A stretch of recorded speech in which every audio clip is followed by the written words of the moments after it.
Salve cervejeiro, salve cervejeira, muito bem-vindos a mais um episódio do Pindureta Cast, podcast das boas cervejas e das boas histórias. E hoje nós temos uma história muito boa para contar. Você sabe que o nosso podcast aqui a gente não fala só sobre cerveja, né? A gente sempre fala sobre cerveja e alguma outra coisa. Pois bem, eu trouxe um amigo meu para conversar aqui porque, cara, eu tenho uma inveja danada da história dele. O cara fez um negócio que, pô, pra mim é um sonho, cara. Tenho muita vontade de fazer. Não sei se eu conseguiria fazer o que ele fez, né? Mas o cara pegou uma bicicleta e saiu viajando pela América do Sul, se eu não me engano, quase 7.000 quilômetros durante alguns meses. E tem história pra cacete pra contar pra gente. Pois bem, meu amigo Thiago Fantinatti, obrigado aí pela sua presença aí. Bate aqui, ó. Obrigado pelo convite, Douglas. Imagine, cara. Cara, vamos começar do começo, né? Eu vou deixar você falar e vou abrir uma cerveja pra gente dar uma lubrificada aqui no Gogó. Vou abrir uma ESB, uma Extra Special Bitter dos meus amigos da Dogma, lá de São Paulo. Como eu sei que você gosta de cervejas inglesas, você deve gostar dessa daqui. Adoro Dogma. Cara, começa lá do começo. Como é que foi essa história de você querer fazer uma viagem de bicicleta pela América do Sul? Você falou 7.000 aí, foram quase 16.000. Puta, cortei a metade. Bom, eu sempre quis viajar, acho que é uma coisa comum na maior parte dos seres humanos, assim, né? Esse desejo de viajar, de estar longe de casa. Acho que todo mundo sente esse friozinho na barriga quando está longe de casa, né? E em 2004 eu estava no meu trabalho e alguns amigos do trabalho estavam comentando sobre um cara que tinha feito a volta ao mundo de bicicleta nos anos 90. E eu não tinha conhecimento dessa história. O Antônio Olinto, de uma cidade próxima. Eu morava em Ourinhos, no interior de São Paulo, nessa época. E aí eu acessei o site do cara e falei, nossa... Acessei o site do cara e falei, meu Deus, né, quero fazer isso. Vi as fotos dele ali no Himalaia, atravessando o deserto nos Estados Unidos... acampando em lugares isolados e aí essa coisa veio com tudo assim, falei, não, eu preciso fazer isso. Você já andava de bike, não? Não, quando eu comecei a trabalhar por volta do ano 2000, a primeira coisa que o cara faz quando começa a trabalhar é o quê? É comprar um carrinho. E aí eu abandonei a bicicleta da adolescência, parei de andar mesmo, assim, durante anos. E aí isso ficou na minha cabeça, depois de lá de 2004, isso ficou martelando na minha cabeça. E em 2007, eu não estava me aguentando mais, falei, eu tenho que fazer alguma coisa. E comecei a planejar, efetivamente planejar. Eu sempre quis visitar os países da América do Sul, né? Já sabia das belezas, algumas eu já conhecia algumas coisas, não de viagem, mas de relatos dos outros. Comecei a treinar, comecei a pedalar finais de semana com um amigo meu, Martinho, lá de Ourinhos, e aí foi um ano assim treinando com ele aos finais de semana. Treinando, pedalando pela cidade, subida, descida, estrada. Cidades próximas, rodando 200 km no final de semana. Ia para as BRs assim. Ia naquele calorão lá do interior de São Paulo. Ribeirão Claro, Jacarezinho, Ourinhos. Usava a fronteira ali, não? Sim, a fronteira. Fui muito para Ribeirão Claro. Ribeirão tem uma ponte linda, uma ponte suspensa lá, linda. Já todo o interior ali, a região eu fui. Assis, fui até Iaras, ia até Castelo Branco, achava o máximo. Nossa, cheguei até Castelo Branco. Fizeram umas pedaladas então de 40km, 30. Chegava a ser, o máximo nessa época foi 162, foi o meu recorde. Num dia. Eu não sou um grande, assim, eu não faço pedal tão longo assim até hoje. Não, o foda sou eu que vou daqui até em casa 5km e chego morto. Bom, e aí comecei a adquirir equipamentos, poupar, vendi meu carro, né? A coisa ficou séria. Fui comprando equipamentos e aí em setembro de 2008 eu saí para essa viagem junto com o Martinho. Ele ia fazer ele foi os primeiros 15 dias comigo só, que ele tinha outros afazeres, a empresa dele para tocar e tudo mais. Aí, e ele parou até onde? Ele foi até Floripa. Eu lembro, né? Depois nós vamos falar um pouquinho do teu livro, mas agora você me falando, eu tô lembrando da história, né? Até o ponto que ele foi e tudo. E ele não voltou pedalando, né? Não. Aí antes a gente tinha feito uma viagenzinha de teste. A gente foi daqui de Curitiba, a gente pegou um ônibus de Ourinhos até Curitiba, desceu daqui até Floripa por caminhos alternativos, praias e estradas secundárias. Deu 506 quilômetros. Por onde que você desceu, desculpa a pergunta, por Morretes ali? A gente desceu por ali, aí fomos pelas praias, cruzamos ali, Vila, como é que chama ali? São Francisco do Sul. Sim. Foi bem legal. Acampamos com mosquitos gigantes picando a gente e tal, com chuva. E eu falei, não, é isso mesmo que eu quero.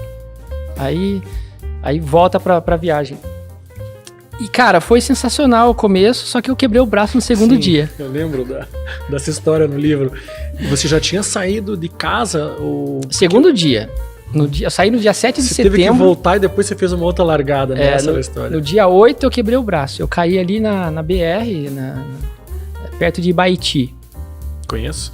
Coronel Joaquim Távora, Ibaiti. Eu tava numa descida, cara. Eu não sei se foi a tensão do início, se a bike tinha alguma coisa errada, muita bagagem talvez.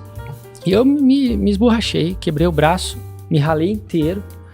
E aí falei, puxa vida, né? O meu medo era o joelho, que doía demais.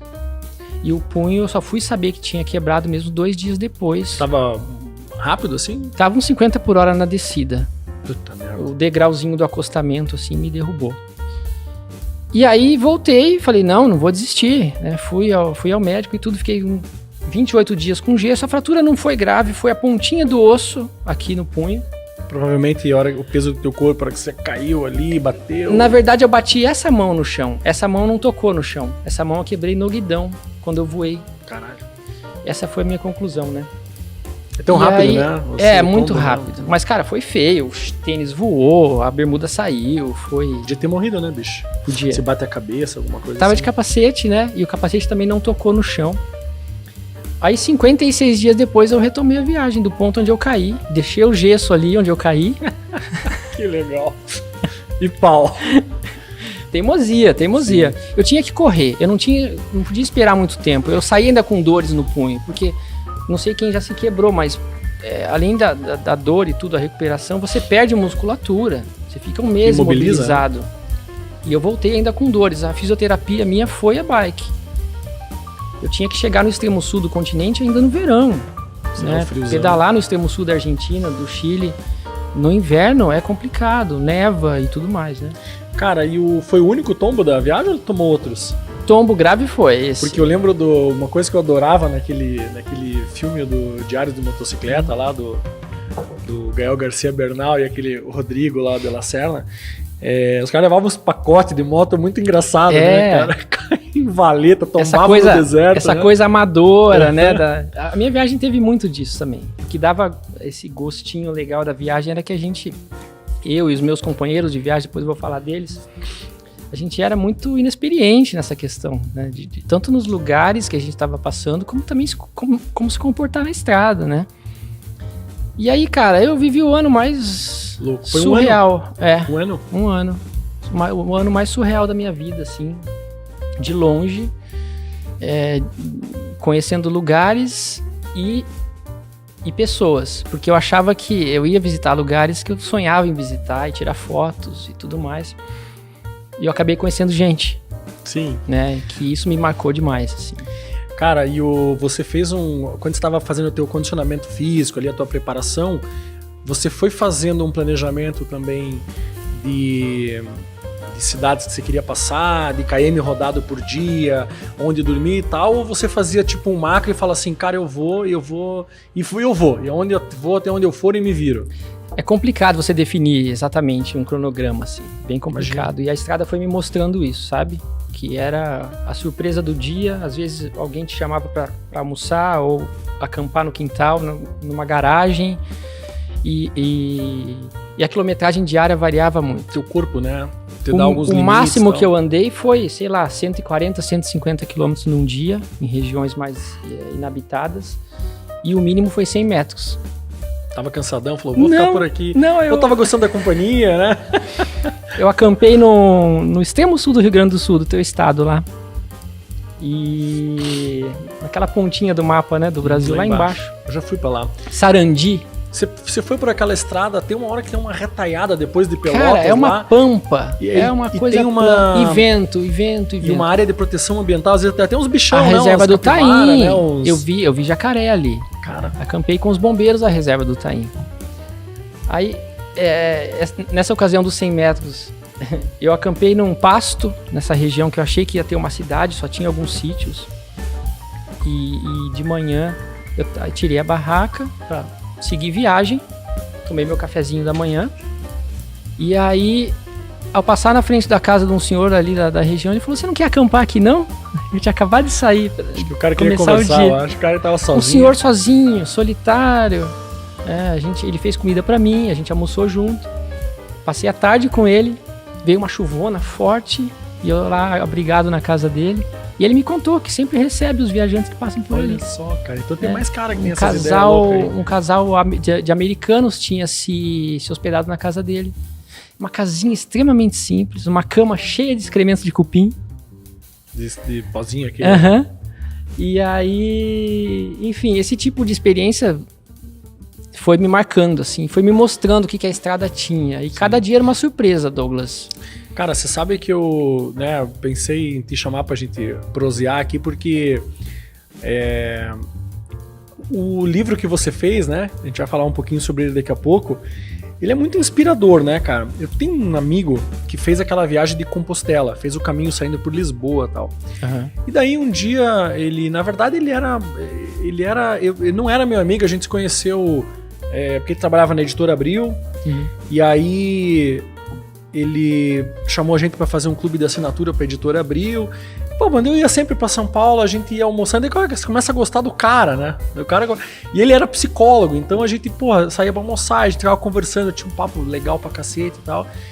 E aí um dia ele falou: "Olha, eu fiz essa viagem, escrevi um livro, tal, eu vou lançar o livro tal dia", acho que era na Livraria Cultura lá. E aí ele falou: "Pô, vai lá, tal". Eu peguei, bem naquele dia, eu tinha uma agenda em São Paulo, falei: "Cara, eu vou lá dar um abraço no Dimas, né?". Aí ele pegou, me deu o livro, fez uma dedicatória bem simples assim e tal. Eu guardei o livro na mochila e no outro dia, cara, eu comecei a ler o livro no avião. Uhum. E o livro, cara, era o seguinte: cada página era um dia de caminhada dele. Que legal. E esse um dia de caminhada, ele fazia um resumo do que ele tinha aprendido como ser humano naquele dia. E ele escrevia um pensamento. Uhum. E, cara, eu fiquei lendo aquele livro no avião, assim, eu várias vezes me peguei assim, cara, com o olho cheio de lágrimas no avião. Eu falei assim: cara, puta, que coisa... E aí eu peguei o livro, levei pra casa e tal, cheguei e dei pra minha esposa, falei: "Pô, um amigo meu me deu um livro, olha que legal", tal, dela... Dei o livro também, nós não nos falamos, passou uns dias, ela leu, ela falou assim: "Porra, que livro legal, que livro bacana", tal.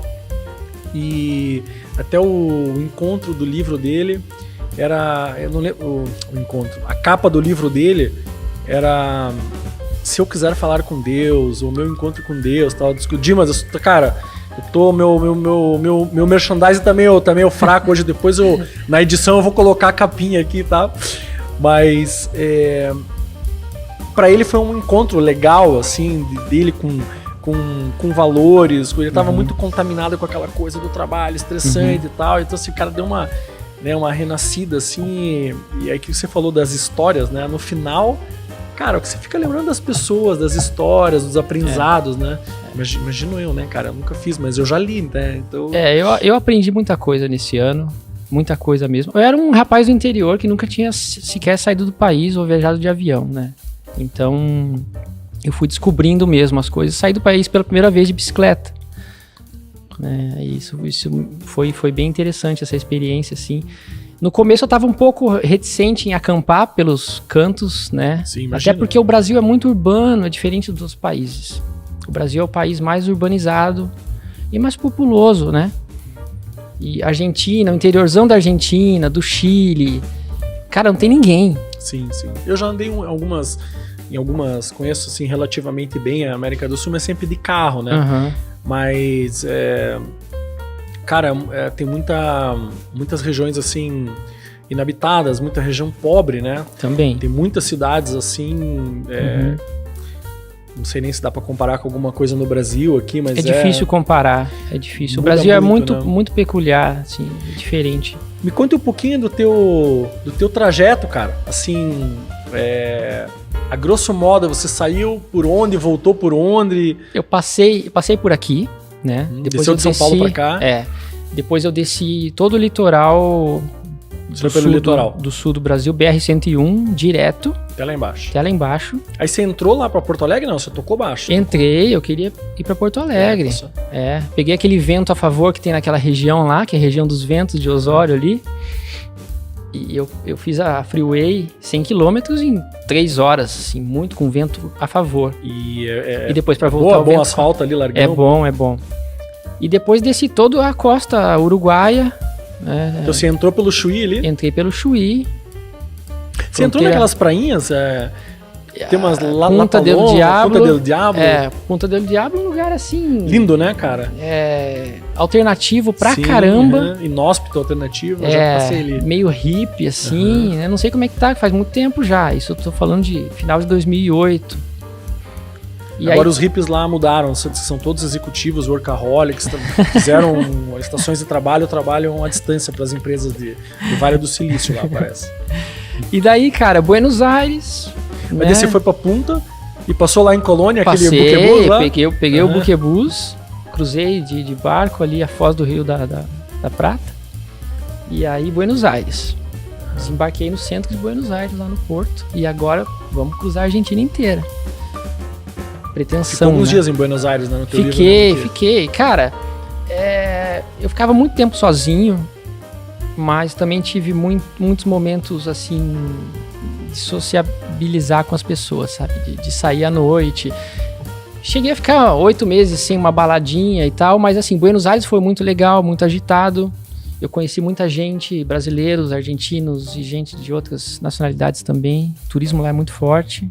Os hostels lotados de gente. E a cidade tem coisa pra cacete pra fazer, né? E foi em Buenos Aires que eu conheci o meu segundo companheiro de viagem, o Vincent, o Vanson, que é francês. E aí ele ficou 45 dias na estrada junto comigo, até o sul da Argentina. Porque ele também tinha esse plano ou ele mudou de ideia que vocês se encontraram lá? Não, ele queria ir até aquela região ali, comecinho da Patagônia ali, a Argentina. E depois ele já foi pro Chile, a gente se separou no norte da Patagônia ali. Ele queria chegar até Cuba. Puta, que legal. E ele fez. Cara, que legal. Ele foi até Cuba, terminou a viagem dele, sem problemas nenhum de segurança na América do Sul. E teve a bike dele roubada em Paris quando ele voltou. Ô, Fantinatti, você saiu... Tem umas histórias engraçadíssimas. Buenos Aires você desceu, foi até a Patagônia lá. Toda a pra costa baixo da argentina. Patagônia também? Toda a Qual costa. foi a última cidade que você foi? A última cidade, Ushuaia. Foi até Ushuaia. Até a Terra do Fogo. Isso você saiu do Brasil era que mês? Eu demorei 111 dias pra chegar em Ushuaia. Tá. E que mês que você saiu do Brasil aqui? Depois que eu quebrei o braço e voltei, eu tinha saído no dia da independência, eu fui sair no dia de finados. Então você pegou o verãozão. Saiu daqui a Patagônia 7 ali, de setembro, cara, chegou lá dezembrão, assim. Não, Ushuaia, setembro, outubro, novembro... Dezembro eu tava em Buenos Aires. Ah, você ficou um tempo lá. Fiquei um tempo lá. E eu saí de Ushuaia por volta de fevereiro, assim. E cara, o calor do norte da Patagônia ali é 47 graus. Sério? É um negócio absurdo. Eu sofri muito com o calor, não gosto muito de calor. Isso era fevereiro, então, janeiro a fevereiro. Janeirão ali, no norte da Patagônia. Porque se você passasse ali a metade do ano ali, você tava ferrado, né? Porra, vai pegar... Clima hostil, imagine, né? A amplitude térmica ali é gigante, né? Mas esse trecho junto com o Vincent foi muito legal, era muito divertido estar com ele, a gente curtia demais, dois caras doidos, assim, perdidos no interior da Argentina. Lembro daquela história que vocês entraram num parque... Como é que era? Num parque estadual, né? Era lá perto, né? Ou era em Bariloche? Onde que era? O parque estadual foi a Península Valdez, se não me engano, que um cara da segurança do parque ficou seguindo a gente o tempo inteiro dentro da reserva. Você tinha que sair dali, né? foi engraçado. A gente tava com 2 argentinos também ali nesse trecho. E fomos a lugares que os turistas não vão. Lugares isolados, ficamos sem água. Tivemos que racionar a água, um negócio... Aquela região é muito seca. Não tem água. Simplesmente não tem rios ali. E o que era? Uma reserva? Ali é uma reserva onde você encontra fauna muito, muito preservada, assim. Leões marinhos, focas, pinguins, baleias orca. Na época que eu fui, eu não vi as baleias, porque elas vão lá em outra época. Mas eu pude chegar muito perto de animais selvagens. E é por isso que, na verdade, estavam cuidando de vocês. Era por isso que eles queriam que vocês não, saíssem. O medo deles era que a gente botasse fogo na reserva. É óbvio. Né? Porque a gente chegou a cozinhar em alguns lugares, óbvio, com todo cuidado. Mas acho que o pior pesadelo de qualquer reserva dessa é você ter um incêndio, como já aconteceu em reservas do sul do Chile recentemente, né? Torres del Paine. O cara faz um fogo ali e pega fogo na reserva inteira. E pra apagar. Então teve uma ocasião que a gente estava acampando, meio escondido assim, dentro da reserva, e chegou o guarda-fauna. Vocês vão sair daqui, vocês vão sair daqui. Chegou dando bicuda já ou não? Não chegou. Mas a gente estava já com a comida pronta. E, cara, o desespero na hora foi tão grande que a hora que eu vi, eu tava almoçando, tava jantando num prato que o cachorro que tava seguindo a gente tinha almoçado. Então, assim, dormimos no banheiro do escritório. Mandaram a gente pro banheiro. Cara, e amanhã vaza. E na hora de ir embora, seguiram a gente também. Só que, no caminho da saída, a gente viu uma fazenda. E entramos na fazenda para pedir água. E a fazenda já estava lá antes da reserva ser criada. E o dono da fazenda, eles não podem fazer nada. A gente ficou dentro da reserva, dentro da fazenda do senhor. Na almoçamos verdade, os caras lá. Da fazenda devem odiar os guardas da reserva. Devem, claro. Porque né, o fluxo de turistas ali é altíssimo, né? E, cara, a gente cruzou 400 quilômetros dentro da reserva sem deixar 1 grama de lixo. Caralho, 400 então 200 pra entrar, 200 pra sair. É uma península enorme.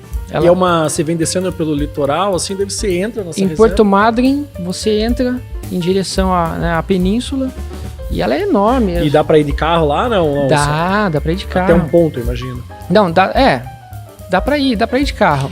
O lugar que a gente foi, não. A gente foi num lugar que ninguém vai. Tanto que a gente tava na praia. Me lembro muito bem dessa cena. Sentados na praia, curtindo o sol e o vento gelado, né? Sim. Daquela região.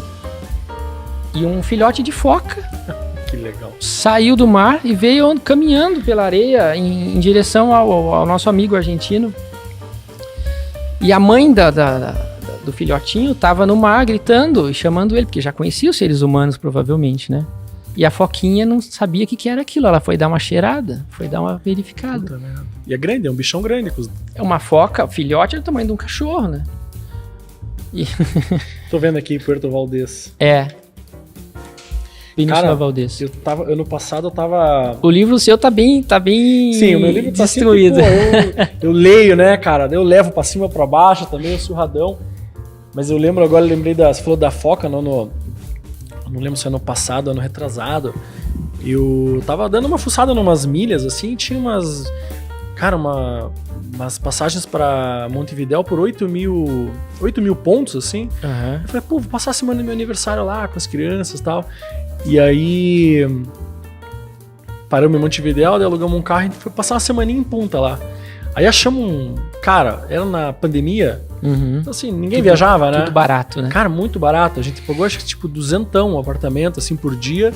Só que era um lugar, assim, que no final de Punta tem um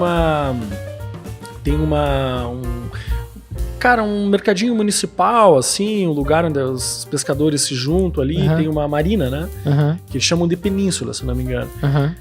E aí esse prédio era um prédio mais antigo, assim, tinha uns 30, 40 anos, só que acho que na época que eles fizeram era um prédio muito legal, porque a vista dele, assim, cara, né? Entramos no apartamento, assim, era uma janelona, assim, a gente ficava vendo ali os bichos e tal. Daí, cara, sentamos lá e tal, chegamos no apartamento, largamos as coisas, tava um sol gostoso, lá, vamos dar uma passeada, né? Aí desceu ali, foi até o mercado dos peixes, assim. Cara, daqui a pouco, assim, um barulho. Eu falei, cara, que porra é essa? Quando eu olhei, assim, era um leão marinho. tinha saído assim da água, assim, e ele tomava um banho de sol ali. Aham. Mas é parece um cavalo, não é um cachorro, assim. É um bicho grande pra cacete, assim, né? Então, porra, às vezes se cruzam uns bichos assim, né? Meio do...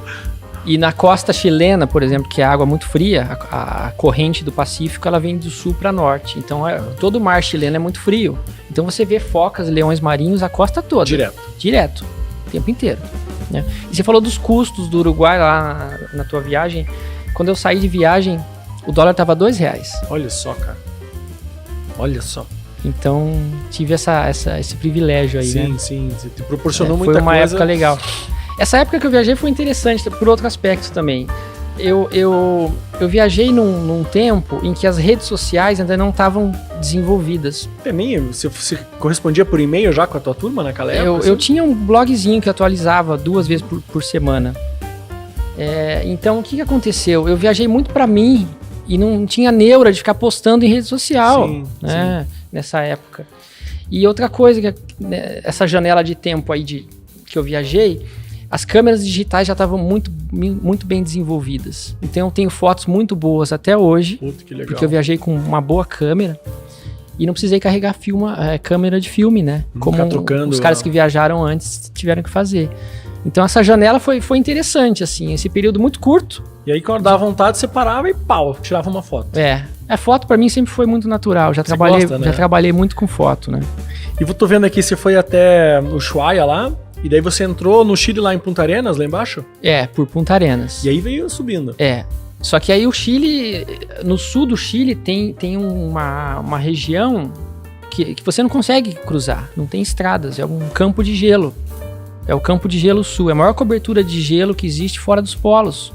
Não, mas de Punta Arenas, como é que você fez? Os chilenos que querem ir de Punta Arenas até o norte do Chile, eles têm que passar pela Argentina. Tem que voltar. Uhum. Então você voltou pra Argentina? Tem que voltar. E os argentinos que querem ir, é muito curioso, e os argentinos que querem ir pra Terra do Fogo, o Ushuaia, tem que atravessar o Chile também. Então é uma relação, eles não se bicam muito assim, eles têm uma rixa histórica. Isso é muito claro para quem vai ali naquela região. Então, mas eles têm que conviver. Sim, não tem outro jeito, que é uma limitação geográfica. Mas são muito parecidos. Sim. Muito parecidos. Mas você já subiu o Chile ali, já era fevereiro, por aí, né? Aí o meu reloginho começou a correr também, porque a temporada... O que acontece? No sul ali, um pouco mais para baixo de Bariloche, você tem que cruzar muitos lagos. As estradas terminam nos lagos, você está no meio dos Andes. E a temporada de inverno não tem essa frequência de barcos atravessando os lagos. E eu dei sorte, inclusive, ali indo para Vila O'Higgins, que fica no Lago O'Higgins. Sim. Eu peguei o último barco da temporada. Você sabia disso ou não? Não. Ficou sabendo lá? Fiquei sabendo. Certo, os caras te deram a letra, falou, cara, você tá indo pra lá, se agilize. A hora que eu cheguei na aduana, o oficial falou, corre que o barco tá saindo. Olha só. Senão você ia ter que ficar esperando lá. Eu não sei, eu ia ter que voltar, não sei, ia ter... Nesse período eu já tava com outro companheiro de viagem, um alemão. O francês foi até onde contigo? Ele foi até o meio caminho entre Buenos Aires e a Terra do Fogo, assim. Caleta Olívia, uma cidadezinha ali. E ele voltou daí? Aí ele foi pro Chile, ele cortou direto pro Chile. E foi depois fazer o resto da viagem. Sim, ele ia até Cuba, Até Cuba. E aí, nessa parte do extremo sul do Chile, eu conheci, um pouco depois de Punta Arenas, o Ralph, que foi o alemão que me acompanhou por 54 dias. Ralph. Então, assim, não falava nada de espanhol ele. Como é que vocês conversavam? Inglês só, né? Foi uma aula de inglês absurda pra mim. 54 dias convivendo com o cara 24 horas. Literalmente Você tinha um 24. Assim? Eu fui desenvolvendo mais. A viagem me ajudou também. Além do espanhol... Quando ele não te entendia, o que ele fazia? Mímica? Desenhava? Não, mas, cara, não é tão ruim o meu inglês assim. Não, mas é porque às vezes, né, cara, assim... A gente tinha problemas de relacionamento mesmo, assim. A gente brigava às vezes. Diferente. Assim. Cultura diferente, tudo, idade diferente. O Ralph já era mais velho. Ele já tinha 42 na época. É que diz que alemão não é teimoso, né? Teimoso é quem teima com alemão, pra não ter uma história assim, não. Rolou, viu, cara? Rolou. A gente chegava em cidadezinhas do interior do Chile, ele falava assim, shit place. There's nothing to buy here. Não tem nada pra comprar aqui. Eu falei, cara, Não tô aqui pra uma comprar. hora eu estourei com ele. Falei, meu, o que você tá fazendo aqui? O que você tá fazendo esse Mas tipo o que de ele experiência? comprava? Souvenirs, assim? Não, sei lá o que ele queria. Aí estourei com ele, fechou a cara comigo, a gente ficou viajando uma semana juntos sem se falar. Mas dormiam? Sério, uma semana acordavam junto. e viajavam. Uhum, naquele jeitão meio assim, tipo, sem se falar. Let's go, let's go. É. Mas era Por viajava junto conveniência. por segurança? Por assim? conveniência, claro. Conveniência. E depois, lógico, né? Amizade. Você cria vínculos. É tipo um casal, acredito. Sabe? Sim. E. Então foram Ele chorou experiências. quando você deu tchau pra ele? Não. Não, ele não chorou. Mas assim, foi uma despedida emocionada como todas as Sim, despedidas imagino, numa deve situação ser. dessa. A gente vive coisas intensas, né? Sim, porque você viveu um pedaço da tua vida com a pessoa, talvez você nunca mais veja a pessoa, né? Mas A gente passou por uma tempestade no sul do Chile absurda. A gente tava acampado e, cara, caiu o mundo à noite, de madrugada, ventos absurdos. Eu não tinha fixado a barraca no chão com as estacas, porque a minha barraca ela se segura sozinha. E não tava ventando. do nada virou. E eu cometi esse equívoco de não ter fixado a barraca. E à noite eu achei que eu fosse voar com barraca, com tudo. E você tava dentro na hora que Eu fiquei até 6 da manhã acordado. Toma esse restinho aí, você tá falando demais, não tá... Acordado e me segurando a barraca por dentro, assim, com a minha bagagem em cima de mim, pra não voar com barraca com tudo. Eu Caralho, tive dor de estômago, de cagaço. de cagaço, de estresse. Imagina. Isso aconteceu. Teve E você- alguns dias assim tensos. E você, levinho, fininho, daqui a pouco... Cara, eu ia Igual o padre do balão lá. Eu tava vendo a tua foto aqui, cara. Que coisa, né? Você tinha um cabelão, um óculos escuro aqui. Eu tinha cabelo, Tinha uma barbinha aqui. Eu tinha cabelo. 2007, hein, cara? Essa foto aí é lá na Terra do Fogo, lá no Ushuaia. E tem E umas quantos, fotos quantos aqui, parceiros se de você quiser viagem, ver. assim, cara? Você teve o francês lá, depois o alemão, e daí... Depois, nesse meio tempo, junto com o alemão, 2 americanos ficaram 2 semanas junto com a gente também. Inclusive, recentemente eu falei com um deles por e-mail, ele ficou surpreso que eu mandei e-mail pra ele depois de tanto tempo. Depois eu tive, ainda lá em Ushuaia, eu tive um argentino que me acompanhou uma semana, o Matias, o Mariano, perto de Bariloche, outro argentino. Depois teve outro francês na região central do Chile, que me acompanhou até quase o deserto do Atacama. E eu ia te perguntar, Foram lá em 11. cima, a hora que você voltou pro Brasil, você entrou por onde? Eu entrei pelo Acre. Eu desci os Andes, lá de Cusco, cheguei a 4.700 metros de altitude. Mas pra descer, você tem que ter subido lá de bike, né? Mas daí foram Pegou o 48... trenzinho? Não, eu fiquei 48 dias no altiplano andino, né? Desde quando eu subi pra Bolívia, do deserto do Atacama pra Bolívia, eu já fui subindo. Então eu me adaptei muito à altitude. Sim. E a descida pra Amazônia peruana foi alucinante. Foram 3 horas de descida sem pedalar. Onde eu saí de 4.725 metros de altitude até 1.500 Nossa, que tesão. no mesmo dia. E Saí o do corpo- gelo. O corpo deve sentir, assim, uma Cara, mudança foi de... absurdo, assim. Eu senti aquele ar pesado da selva amazônica, a chuva tropical, quente. Que tesão. E lá em cima tava 0 grau com gelo, assim, em volta Em 3 horas, né? em 3 horas. Eu senti Cara, que esse louco. choque. Foi diferente da subida. Tem alguns amigos que fizeram de moto esse passeio ali. Moto sofre pra subir ali, Douglas. É. Eu vi uns motociclistas com moto mais fraquinha. Se for menos que 150 cilindradas, o cara já pena pra subir os Andes. E o... Como é que o teu corpo foi lidando com essa hora que você foi subindo com o ar mais rarefeito? Tem muita gente que tem bastante dor de cabeça, né? Porque o pessoal faz assim, pega um avião em São Paulo, vai pra La Paz e já quer sair dando um rolê. Não tem como. O corpo não tem tempo de se adaptar, Não né? tem como, vai passar mal, vai sentir dor de cabeça, náusea. Tontura, né? Não Uhum. todo mundo, óbvio, mas vai ter gente que vai sentir mal. E eu fui subindo devagarinho. Ali do Atacama pra Bolívia, eu senti uma dorzinha de cabeça quando eu passei dos 3.200 metros, no primeiro dia, e só, depois não senti mais nada. E como é que é a mudança geográfica, assim, do finalzinho do Atacama pro começo da Bolívia? É tudo mesmo desertão. É, Tudo mesmo. O que você vai sentindo diferença é subindo pelo Chile, que você vai vendo a vegetação ficar cada vez mais escassa, menos rios, e a hora que você vê, você tá no meio do deserto e não tem nada. bem bem... Não tem uma plantinha, é areia e céu azul. O Atacama eu fiquei 28 dias, né? Fiz esse trecho sozinho, que ia fazer sozinho. Mas o Atacama tem infra, assim, tem restaurante, tem casa, não? Como é que era? Não, tem restaurantezinhos familiares, muito pequenininhos, não é que nem no Brasil que você tem postos de gasolina grandes, com lojas de conveniência e restaurante. Mas a cada quantos km, assim, você tinha esses? O trecho mais longo, sem absolutamente nada, foi 215 quilômetros. É bastante, né? É bastante. Daí você tem que dar Como é que você fez? Dormiu no meio do caminho? Dorme várias vezes no meio do caminho. Ah, cara, acampar no Atacama é tudo que eu sempre quis, assim. Um silêncio mortal, assim, de madrugada. E pegava água com os caminhoneiros. Os caras passavam lá, Você para na beira da rodovia com a garrafinha vazia, eles encostam e te dão água. Cara, que engraçado. Eu tinha umas perguntas pra te fazer. A primeira sobre bichos. Cara, você deve ter visto um monte de bicho diferente na viagem, né? Que assim, porra, cachorro, aranha, foca. O que você lembra que era louco? Assim, ou tem uma hora que você nem... Que é tanto bicho diferente, você saca. Não, vai ficando normal. Ali na Argentina teve essas focas dos leões marinhos, que é muito selvagem ali. Você vê uma praia de 500 metros cheia de focas e leões marinhos se reproduzindo, tendo os bebês do ano e já fazendo o próximo do ano que vem. Com as gaivotas comendo as placentas. Olha só. E aquele som dos rugidos. Tentando afastar, né? Cara, é muito selvagem. É muito selvagem, assim. E cachorro? Tinha uns cachorros que te seguiam, assim, não? Cachorro é problemático.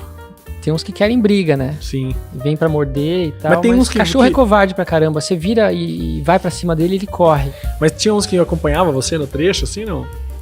Ah, com o Ralph. O Ralph gostava muito de cachorro e ele cometia o erro de dar comida pra eles. E aí o bicho vinha. Fica seguindo. E uma vez um casal de cachorros... Aliás, eram duas fêmeas. Ah, não lembro agora. Eles foram seguindo a gente. E um deles foi atropelado. Aí eu falei, Ralph, no more dogs. Sim, chega de cachorro, porque não dá pra ficar gerenciando os bichos atrás da gente, cara. Não tem como. Cara, e o aranha? Tinha umas aranhonas no deserto, assim? Não, no deserto não tem nada. Não tem nada. Não, tem vida. Você só vê pássaro. Não tem uma, mas às vezes você vê na televisão aquelas cobras comendo rato no deserto. Ah, assim. Mas aí é outro deserto. O Atacama, a parte mais seca do Atacama, cara... Não tem nada. Se tem bicho ali, eu só vi pássaro. Tem uma faixa do deserto que não tem absolutamente nada, só... E como é que é o ar, assim, É extremamente seco. Seco? De dia calor, de noite frio, imagino. Mas como foi... Eu cruzei o Atacama em agosto de 2009, já tava frio. E eu prefiro o frio. Pra pedalar? Mas eu peguei menos 15 na barraca, né? Menos 15 graus. De congelar a urina do saquinho que eu usei pra fazer xixi de madrugada. Olha só. E essas pessoas que você conheceu, você ainda consegue falar com alguma delas assim, ou vai cada um pra um canto depois? Faz tempo que eu não falo com o pessoal. Tem alguns no Instagram, alguns brasileiros que eu encontrei pelo caminho. Foi só aquele momento ali que vocês se cruzaram?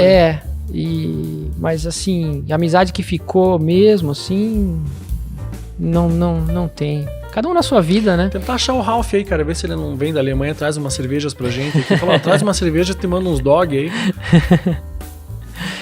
E me conte uma coisa, Fantinatti. Cara, a hora que você entrou lá, entrou no Brasilzão, assim, você conseguiu passar pelo Brasil, pela Argentina, pelo Chile, pela Bolívia e tal. Você conseguiu, assim, perceber diferenças culturais marcantes, assim, ou, cara, na verdade, tudo faz parte de um povo meio parecido, que tem uma língua diferente e tal. Qual foi a tua conclusão, assim, cara? A região sul do Brasil, ela não tem muita diferença pro Uruguai. Sim, bem parecido, né? Pra província de Buenos Aires, não tem muita diferença. A região central do Chile também não. Em matéria de nível de desenvolvimento, IDH... aparência das cidades, a infra e tudo. Mas quando você cruza do Atacama ali chileno para Bolívia, você já vê um choque. Sim. Você está num país mais pobre, menos desenvolvido. O índice de violência é baixíssimo na Bolívia, diga-se de passagem, mas é um país mais pobre. E você vê isso, né? A realidade das pessoas é diferente. Uma concentração de renda absurda, você vê gente rica, mas a maioria não tem muitos recursos. Pelo menos a impressão que eu tive, tá? Às vezes eu, né, tenho uma visão parcial da realidade, né? Momentânea também, né? De uma região. Aí você vai pra La Paz, é uma cidade super cosmopolita. La Paz é parecida com o que eu não conheço. Ai, cara, eu não Mas lembra, consigo assim, comparar La Paz com nada. Não consigo. É uma loucura. É grande, mas é uma loucura. E depois você vai pro Peru e vai vendo que a coisa melhora um pouquinho. Pelo menos naquela época. E a hora que você cruza pro Brasil de novo, cara, você se sente em casa. Eu tava no Acre e é tudo igual aqui, entendeu? O povo é o mesmo, você vê a miscigenação de raças que a gente tem, né? Isso... Mas o Acre tem bastante polaco, né? Não sei se você observou isso. Quando eu fui pro Acre ano 2000, eu acho. 2000 não. 2000. Mais ou menos 2000, nasci em 77, tinha uns 20 e pouquinhos. E aí eu imaginava encontrar... tinha na minha mente, assim, aquela figura de um peruano, de um boliviano. País totalmente diferente. De um país totalmente diferente. Aí eu, desci lá, trabalhei uns 10 dias lá em Rio Branco, lá. Só encontrava polaco, cara. Aí no terceiro dia, falei pro cara da van, né, que me pegava no hotel, ele falou assim, cara, desculpa te perguntar, mas como é que tem tanto polaco aqui? Daí o cara falou, cara, isso aqui é uma história boa, porque quando o Brasil... Ele vivia em guerra, né, pra tentar... O Acre já foi de... estabelecer as fronteiras, né? Já foi do... Eles mandaram gente pra lá, né? Cara, eles fizeram um incentivo agrário. Pra morar lá. E os gaúchos, Catarina, tudo do sudoeste aqui subiram e começaram a povoar aquele lugar e plantar e tal. E falei, puta, cara, isso são, sei lá, são 100 anos atrás. Me surpreendeu, assim... Uma mistureira, né? Acabou virando uma mistureira. E o Acre, eu conheci jovens lá, eu pude visitar a reserva aí em campos de universidade e festas e tudo, né? E me surpreendeu a consciência política do acreano, assim. Sim, são bem politizados e em relação à floresta, né? E eles têm essa coisa de nós somos acreanos e nós já fomos quase um país, sabe? Eles realmente teve esse momento que estava meio em definição se eles iam ser independentes ou não, pelo menos na visão deles. E... Você não sabe se é um sentimento ou se é mais uma lenda, né? Ou se é um sentimento meio que nem os gaúchos têm, assim, né? Mas tem fundo histórico. No país e tal. E então isso me surpreendeu, sabe? Me surpreendeu e me mostrou a unidade do Brasil. Como que um país tão grande se mantém unido. É porque, cara, a gente é tudo igual. Cara, tem um livro legal do Laurentino Gomes, são 3 livros. Você já leu esses livros, não? Não. Cara, eu acho que eu não tenho os 3, 2 eu tenho um, eu tinha, sei lá, sumiu. Um é o 1808, que fala da chegada da família portuguesa. O outro é 1822, e ele fala da independência, e o 1889 fala da proclamação da República. E ele fala bastante disso, que na época, assim... A tendência, a lógica era o Brasil ser fragmentado em mais um país. O Sul ser um país, o Centro ser um país, o Nordeste e o Norte outro. Mas, cara, não foi dessa forma, né? A América Latina, por outro lado, Dom Pedro nós somos II latinos. Muito numa coisa única. América Espanhola, América Latina e Espanhola se fragmentou. Sim. Né? Sim, totalmente. Totalmente. E se você vê assim, né? Poderia ter sido de outro jeito também, porque são... Apesar de você falou lá da rivalidade da Argentina e do Chile e tal, mas, cara, eu acho que a América, a gente, né, mora aqui em Curitiba, né? Tem uma proximidade cultural com a Argentina, com o Chile, com o Paraguai, com o Uruguai.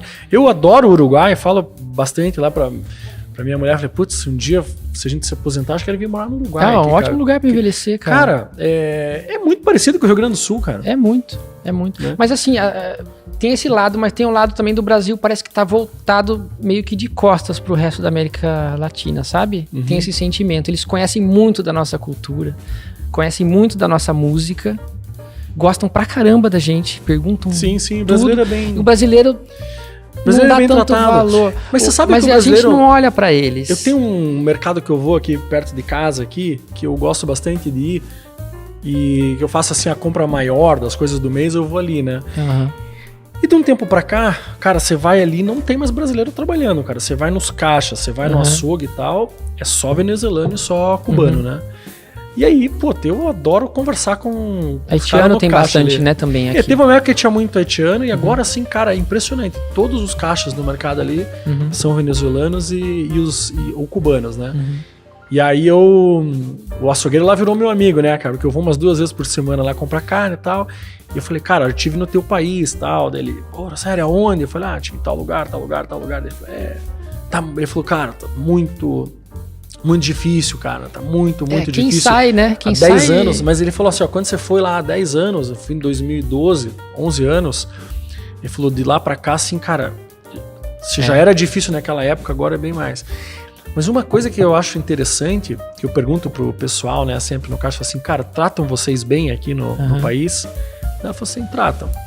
E eu acho interessante isso. Eu acho que o brasileiro, ele é um povo da paz, assim. Ele é acolhedor. Ele é... Porque, pô, você vai pros Estados Unidos, assim, cara... É diferente. Em alguns lugares, assim...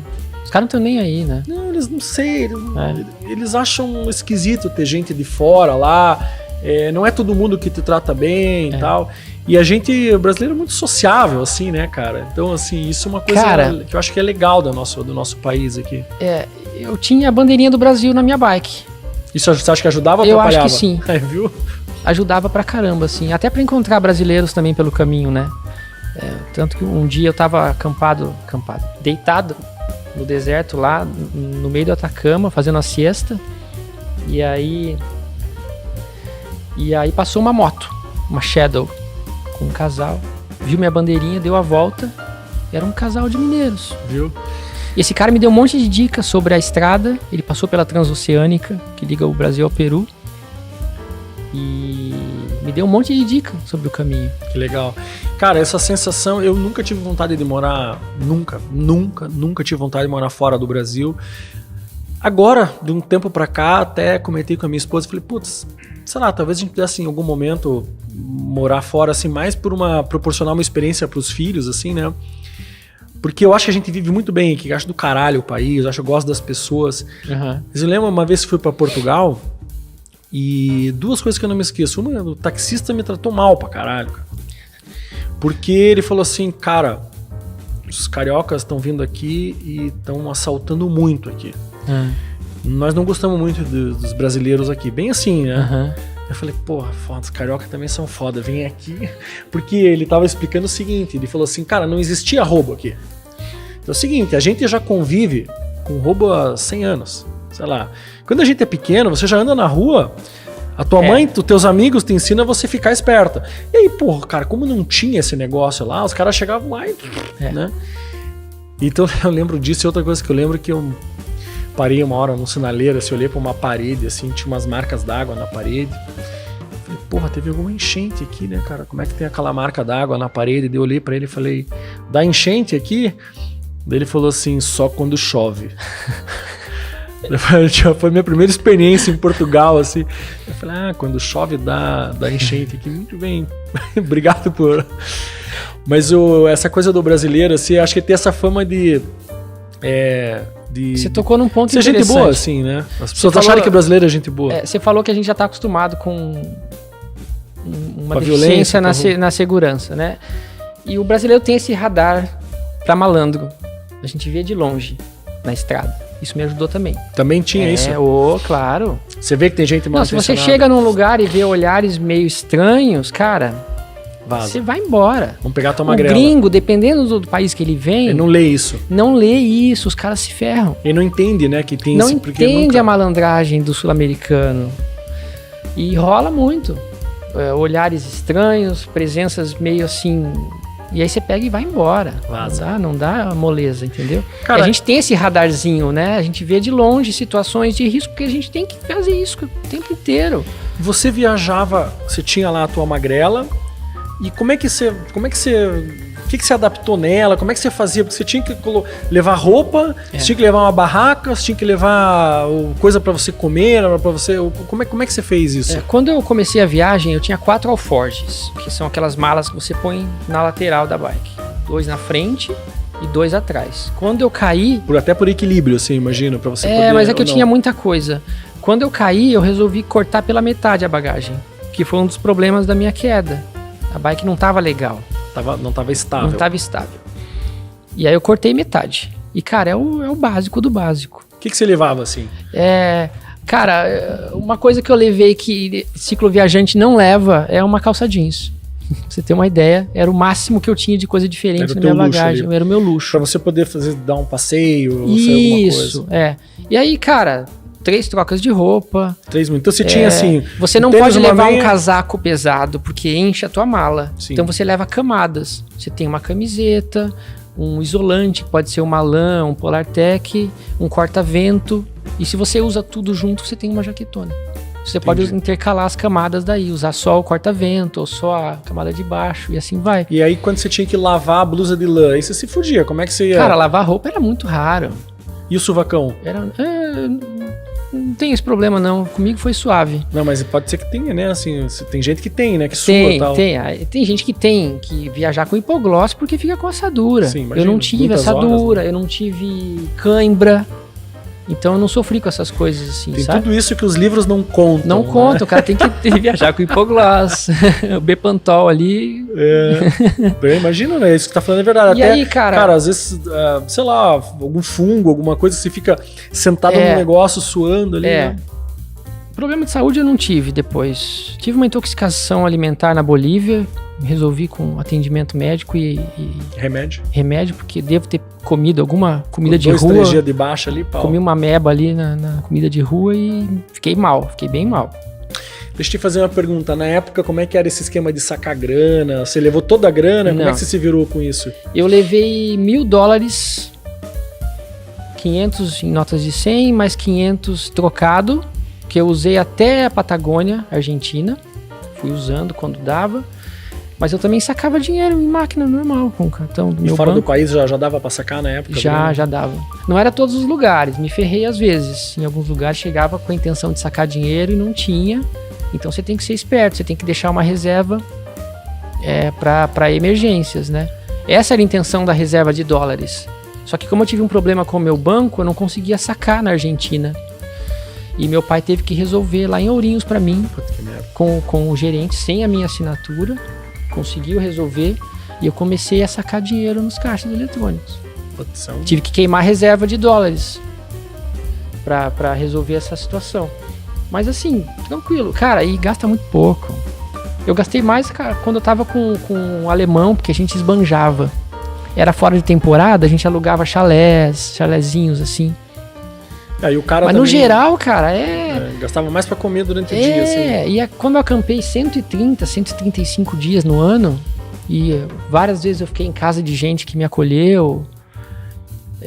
Isso eu queria te perguntar, era uma das coisas que eu tinha pensado aqui pro nosso papo.